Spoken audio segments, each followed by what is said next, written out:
What is passive resistance? Passive resistance would be not taking physical offensive action against the officer. Can you give me a specific example? At its face value, a passive resistance could be, if they're blocking the driveway and they're not pushing back, or they're passively blocking a vehicle. It's the totality of the circumstance. And it's hard to hypothetical. It's hard to, come up with situations to define a passive resistant person. Take whatever time you need to think of a specific circumstance that you actually experienced that qualified as passive resistance. They're not physically resisting. They're not pushing back. Rosa Parks refusing to move out of her seat on the bus. Would you consider that passive resistance?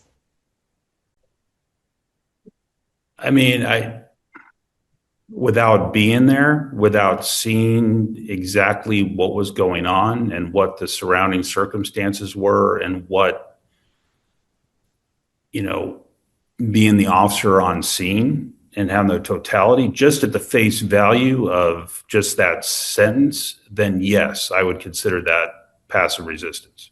What's an example of a passively resistant individual? I think just someone who is refusing to comply with lawful orders, not engaged in a physical confrontation or resistance. Is it your understanding that the definition of passive resistance is consistent between the public order policing policy and this weapons and use of force policy? There is no definition of passive resistance in the POPS policy or in this policy. Is it part of the training for FPS on this public order policing policy to train inspectors and agents on the difference between active resistance and passive resistance? I'd have to refresh myself with the syllabus. At my level, I go through the POPS supervisor course, which is more on the management side, not the execution side. Can you describe to me what the phrase actively resisting arrest means? Failing to comply with lawful orders. I think when you are playing limp or pulling away during an arrest and or assaultive of an officer. You had used the example of someone going limp when being arrested, and you had classified that as active resistance. Based on these definitions on these training slides, do you still think that is active resistance, or is that passive resistance? I guess the way I see it, if you make the conscious decision to physically go limp, that is a physical response to your own body's command, right?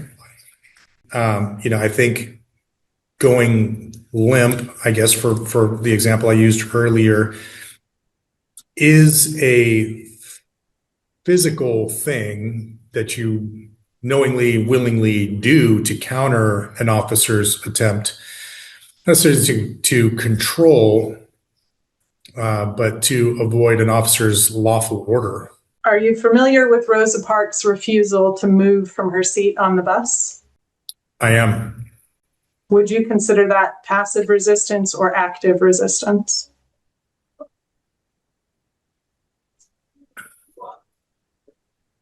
Again, I guess how you look at it. She's physically she's mentally making the decision to physically not move to counter an officer's lawful order.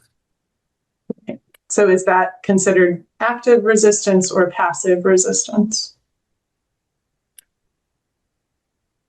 I'm going to lean towards passive, but there's a willfulness there that I think is a variable that should be taken into account. Mm-hmm.